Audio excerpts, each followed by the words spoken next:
Okay, now on to Robert Rodriguez. He is the face of Limpossible. This guy is amazing. He is doing so much for kids in school, just everyone he comes into contact with. You know, it was funny how it happened. We had planned on having a photo session whenever he showed up, but it was very rainy that night. It was very bad weather.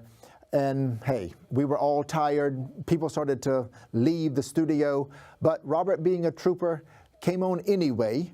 And we made it work. You know, we did have somewhat of a photo session. We had clothes here that Robert eagerly put on. And, you know, it worked to the advantage because Robert's interview was great. He again, just an overall outrageously special person. I cannot show enough gratitude for Robert. So we want to hand over his interview to you. Enjoy it. And what can I say? He's a Superman. First of all, how many sports organizations are you involved with? I'm a part of 6 sports organizations. Okay, and what are they? I was always friends with, I guess, the nerds, if you will, or the cool kids. I played sports, so all my friends were the jocks. I'm one of 7 kids, so everyone either knew me or knew my siblings. So I kind of had a name for myself. And I was like this pretty boy with curly hair.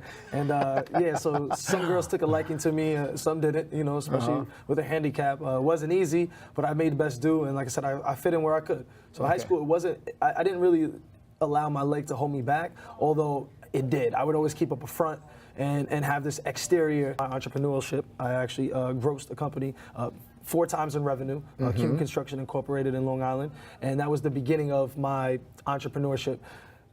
I met with this man. He was the owner of a prosthetic company. So the young lady who I just took the time to speak to and to inspire, her father actually owned a prosthetic company, which is East Coast Orthotics and Prosthetics. Right. Yeah. So here I am working my way up, trying to scrumble, just trying to get an opportunity, and there was one right in my own backyard, and it just took the right day, the right time to kind of capture that moment, and I did. I went in there. They did not have a position for me. They made a position for me.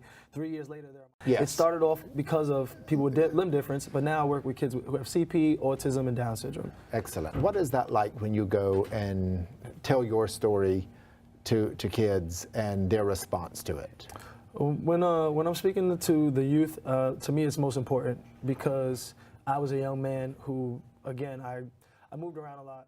The youth, I grew up with all these things, and my handicap wasn't the hardest thing for me. Sometimes it was the trials and tribulations that I went through in life, and that's how I relate to the young kids, because not every young kid is missing a leg or missing an arm or has a disability. So I try to relate to them on the things that I went through as a child and the obstacles that I had to overcome, and they are the future. Some of these kids are our next politicians, our next president, our next leaders, if you will. So I believe that if I can affect them as much as I can, give them confidence and show them that if I believe in myself, that they should believe in themselves too. And I went through a lot of trials and tribulations growing up that they can overcome it, and that's very important. And I'm a father of 2 children, so it's very important for me to maybe help these kids, and these kids will eventually help my children.